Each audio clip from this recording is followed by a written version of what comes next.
आज की इस वीडियो में हम आपको बताएंगे वो 5 जानवर कौन से हैं जिनकी दुआ अल्लाह तबारक व ताली फौरन कबूल करता है। और अगर कोई शख्स इन पर जुल्म करे तो अल्लाह तबारक व ताली उनकी बद्दुआ भी कबूल करता है। लिहाजा निहायत ही मालूमाती वीडियो है, गुजारिश है कि आखिर तक जरूर देखिएगा। मोहतरम नासरीन, हज़रत सलेमान अलैहिस्सलाम अल्लाह तबारक व ताली के वो बरगुज़ीदा पैगंबर हैं जो कि हज़रत दाऊद अलैहिस्सलाम के फर्जंद हैं। हज़रत दाऊद अलैहिस्सलाम के इंतकाल के बाद कम उम्री में ही हज़रत सलेमान अलैहिस्सलाम तख्त नशीन हो गए। आप अलैहिस्सलाम का सिलसिला व नस्ल हज़रत इब्राहीम अलैहिस्सलाम से जा मिलता है और अल्लाह तबारक व ताली ने हज़रत सलेमान अलैहिस्सलाम को बहुत से मुअज़्ज़े अता फरमाए थे, जिनमें से चंद एक ये हैं। नंबर एक, ऐसी अजीम बादशाह जो इनसे पहले कभी किसी को ना मिली और ना ही उनके बाद किसी को मैसर आई। नंबर दो, इंसानों के अलावा जिन्नात और शयातीन को भी आप अलैहिस्सलाम के ताबे कर दिया गया था। नंबर तीन, हवा को भी हजरत सलेमान अलैहिस्सलाम के ताबे कर दिया गया। हजरत सलेमान अलैहिस्सलाम अपने तख्त पर बैठकर एक माह की मसाफत सुबह से लेकर शाम तक कर लिया करते थे। नंबर चार, उनके लिए पिघले हुए तांबे का चश्मा जारी कर दिया गया। नंबर पांच, हर तरह के जानवर को न सिर्फ आप अलैहिस्सलाम का फरमान बरदार किया गया, बल्कि वो उनकी बोली समझने और बोलने की सलाहियत भी अता फरमाए। नासरीन कराम, हजरत सलेमान अलैहिस्सलाम फरमाते हैं कि जानवरों और परिंदों में से कुछ ऐसे हैं जिनकी दुआ और बद्दुआ अल्लाह तबारक व ताली फौरन कबूल करता है। हजरत सलेमान अलैहिस्सलाम फरमाते हैं कि मैंने बहुत से इंसानों को इन 5 जानवरों की बद्दुआ लगते हुए देखा है।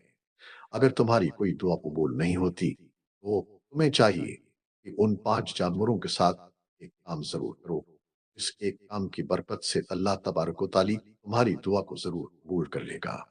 प्यारे नासरीन, आप जानते हैं कि ये 5 जानवर कौन से हैं जिनके बारे में हजरत सलेमान अलैहिस्सलाम का ये कौल है। एक मर्तबा हजरत सलेमान अलैहिस्सलाम को ये खबर मिली कि किसी ने कुत्तों को जहर देकर वाक़या दिया है। आप अलैहिस्सलाम फौरन इस शख्स के घर पहुंच गए। जब इस शख्स ने वक्त शहनशाह और नबी को अपने घर में देखा, बहुत खुश हुआ और खूब खिदमत में लग गया। वो शख्स कहने लगा कि अल्लाह के नबी, आपने आने की जहमत क्यों की? आप मुझे हुक्म कर देते, मैं सर के बिल चलकर आप अलैहिस्सलाम की खिदमत में हाजिर हो जाता। हजरत सलेमान अलैहिस्सलाम ने इस बंदे को कहा कि अपने सारे गांव वालों को इकट्ठा कर, वो मैं तुम्हें एक बात बताने वाला हूँ। अगर तुम मेरी बात पर अमल कर लोगे तो तुम्हारी आने वाली नस्लें तबाह व बर्बाद होने से बच जाएंगी। चनाचा इस बंदे ने सारे गांव वालों को इकट्ठा किया। तब सारे इकट्ठे हो गए। हजरत सलेमान अलैहिस्सलाम ने फरमाया, 5 ऐसे जानवर और परिंदे हैं जिनकी दुआ और बद्दुआ अल्लाह तबारक व ताली फौरन कबूल कर लेता है। नंबर एक, हजरत सलेमान अलैहिस्सलाम ने फरमाया कि कबूतर एक ऐसा परिंदा है जो अल्लाह तबारक व ताली की हम्द सना और नबियों से मोहब्बत करने वाला परिंदा है। कबूतर का ये अमल दुनिया के तमाम परिंदों से बढ़कर है और बाकी परिंदों की निस्बत में कबूतर सबसे बढ़कर इबादत गुजार परिंदा है। कहा जाता है कि कबूतर जब भी नींद से बेदार होता है तो अल्लाह का वर्द करता है और दिन रात अल्लाह तबारक व ताली की इबादत में गुजारता है। कबूतर तमाम परिंदों की निस्बत ज्यादा बुलंदियों पर जा सकता है। ये बहुत ऊंचा उड़ता है। कबूतर का पीछा उकाब करता है। जब उकाब कबूतर का शिकार करने के लिए इसको पकड़ने की कोशिश करता है तो कबूतर खुद को बचाने के लिए बहुत ज्यादा बुलंदी पर चला जाता है और यूं उकाब के लिए इतनी ज्यादा बुलंदी पर जाना मुश्किल हो जाता है और इस तरह से कबूतर खुद को बचाने में कामयाब हो जाता है। कबूतर ये सोचता है कि मैं जितना ज्यादा ऊंचा उड़ूंगा इतना ही अल्लाह तबारक व ताली के नजदीक पहुंच जाऊंगा। नंबर 2, हजरत सलेमान अलैहिस्सलाम ने बिल्ली के मुतालिक इरशाद फरमाया कि मैंने बेशुमार मुत्तकी और परहेजगारों को देखा है जिन्होंने अल्लाह तबारक व ताली की याद में दिन रात गुजारे हैं कि अल्लाह तबारक व ताली उन लोगों की दुआएं भी इतनी जल्दी कबूल नहीं करता जितनी जल्दी बिल्ली की दुआ को कबूल करता है। बिल्ली की दुआ और बद दुआ बहुत सी जल्द कबूल हो जाती है। बिल्ली जिस शख्स से खुश होती है और दुआ देती है तो वो शख्स कामयाब हो जाता है और अगर बिल्ली किसी को बददुआ दे दे तो उसकी दुनिया और आखिरत खराब हो जाती है।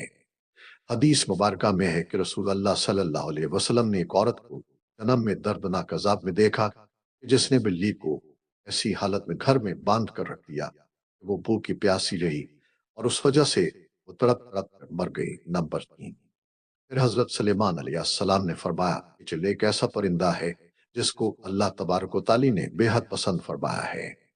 حضرت سلیمان علیہ السلام نے چڑیا کی 3 خصوصیات بیان فرمائیں۔ ایک، جب چڑیا صبح سویرے اٹھتی ہے تو یہ اللہ تبارک و تعالی کی حمد و ثنا کرتی ہے۔ دو، چڑیا ایک بہت ہی معصوم پرندہ ہے، ان میں ذرا برابر بھی چالاکی نہیں پائی جاتی۔ تین، چڑیا اللہ تبارک و تعالی پر بہت بھروسہ رکھتی ہے اور ان کا یقین ہے کہ جو رب ہمیں صبح نئی زندگی دے گا تو وہ کھانے پینے کا بھی بندوبست کر دے گا کہ ہمارے لیے کافی ہے اور ہمیں کچھ کرنے کی ضرورت نہیں۔ نمبر 4، حضرت سلیمان علیہ السلام نے فرمایا کہ لوگوں کا کہنا ہے کہ کتا ایک ناپاک جانور ہے، اس وجہ سے لوگ کتوں کو مارتے ہیں اور خیال کرتے ہیں کہ کتوں کو مارنے سے گناہ نہیں ملتا۔ تاریخ میں ایسے بے شمار واقعات موجود ہیں کہ کتوں کو دیا ہے تو کتوں کی بدت سے اللہ تبارک و تعالی نے کتوں کو مارنے والوں کو جہنم میں ڈال دیا، اور جن لوگوں نے کتوں سے پیار کیا اللہ تبارک و تعالی نے ایسے لوگوں کی بخشش فرما دی۔ جان لیجئے کہ قرآن پاک میں بھی کتوں کا ذکر آیا ہے، جس طرح اصحاب کہف میں کتوں کا ذکر آیا ہے جو کہ اللہ تبارک و تعالی کے ولیوں سے محبت کی بنا پر جنت میں داخل ہوگا۔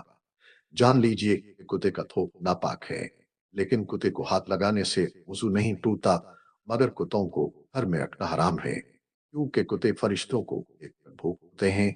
یہی وجہ ہے کہ جس گھر میں کتے موجود ہوں تو اس گھر میں رحمت کے فرشتے داخل نہیں ہوتے، جبکہ انسان اپنی کھیتی باڑی یا جانوروں کی حفاظت کے لیے گھر سے دور کسی جگہ پر کتا رکھ سکتا ہے، لیکن گھر کے اندر نہیں رکھ سکتا۔ نمبر 5، حضرت سلیمان علیہ السلام نے فرمایا کہ ہم چیونٹی کو ایک رام سا جانور سمجھتے ہیں اور اسے پاؤں تلے رون دیتے ہیں۔ آپ علیہ السلام فرمانے لگے کہ ہم لوگ اگر چیونٹی کی اہمیت کو جان لیں تو کبھی بھول کر بھی چیونٹی کو نہیں ماریں گے۔ قرآن کریم میں سورہ نمل مکمل طور پر چیونٹیوں کے بارے میں ہی ہے۔ قرآن پاک میں ہی یہ واقعہ بھی موجود ہے کہ حضرت سلیمان علیہ السلام اللہ تبارک و تعالی کے نبی تھے۔ اللہ تبارک و تعالی نے پوری دنیا کی حکومت انہیں عطا فرمائی۔ حضرت سلیمان علیہ السلام کا گزر ایک ایسے علاقے سے ہوا جہاں چیونٹیوں کی بستی تھی۔ ایک چیونٹی حضرت سلیمان علیہ السلام کے لشکر کو پاس آتے ہوئے دیکھتی ہے، دوسری چیونٹیوں کو بلند آواز میں پکارتی ہے کہ حضرت سلیمان علیہ السلام کا لشکر آ رہا ہے، حضرت سلیمان علیہ السلام کے لشکر سے نچے آ کر بچی جاؤں گی۔ اس پر حضرت سلیمان علیہ السلام اس چیونٹی کی بات کو دور سے ہی سن کر مسکرا دیتے ہیں۔ جان لیجئے کہ چیونٹیاں بھی انسانوں کی طرح ہی اپنی زندگی بسر کرتی ہیں۔ جدید ریسرچ سے بھی یہ بات ثابت ہوتی ہے کہ چیونٹیاں بستی بنا کر رہتی ہیں۔ چیونٹیاں زیادہ تر بستیوں میں اس طرح رہتی ہیں جیسے انسان اپنے معاشرے میں رہتا ہے۔ حضرت سلیمان علیہ السلام نے ارشاد فرمایا کہ جو کوئی بھی چیونٹیوں کو مارتا ہے وہ اللہ تبارک و تعالی اس سے رزق کی دولت چھین لیتا ہے۔ اگر کوئی چیونٹی انجانے میں پاؤں کے نیچے اگر مر جاتی ہے وہ ایک الگ بات ہے، لیکن کبھی بھی جان بوجھ کر چیونٹی کو مارنے کی غلطی نہیں کرنی چاہیے، اور اگر تم یہ غلطی جان بوجھ کر کرو گے تو رزق سے ہاتھ دھو بیٹھو گے، اور اگر کوئی چیز آپ کے ہاتھ سے گر جائے تو اسے چونٹیوں کے لیے رہنے دیا کریں۔ اس طرح وہ آپ کو دعائیں دیں گی جس سے اللہ تبارک و تعالی آپ کے رزق میں اضافہ کرے گا۔ لیکن علماء کرام یہ بھی بتاتے ہیں کہ چیونٹیوں کی بعض اقسام زہریلی بھی ہوئی ہیں جو اگر جسم کے کسی حصے پر کاٹ لیں وہاں پر سجن وغیر آ جاتی ہے۔ لہٰذا اس بات کو دلیل مانتے ہوئے علماء کرام کا کہنا ہے کہ اگر انسانوں کو چیونٹیوں سے خطرہ ہو تو انہیں مارا بھی جا سکتا ہے۔ محترم ناظرین، حضرت سلیمان علیہ السلام نے یہ 5 باتیں لوگوں کو بیان کرنے کے بعد انہیں فرمایا کہ اب میں آپ کو ایک ایسی راز کی بات بتانے والا ہوں کہ کبھی بھی کسی جانور یا پرندے کو جان بوجھ کر نہ مارو، کیونکہ وہ بھی اللہ تبارک و تعالی کی مخلوق ہے۔ ہمیں اللہ تبارک و تعالی کی مخلوق کو کبھی بھی نقصان نہیں پہنچانا چاہیے۔ اللہ تبارک و تعالی کی مخلوق سے جس قدر ہو سکے پیار سے پیش آنا چاہیے۔ اللہ تبارک و تعالی سے دعا ہے کہ نیکی کی بات کو سننے سمجھنے اور اس پر عمل کرنے کی طاقت و توفیق مرحمت فرمائے۔ میرے لیے سمانا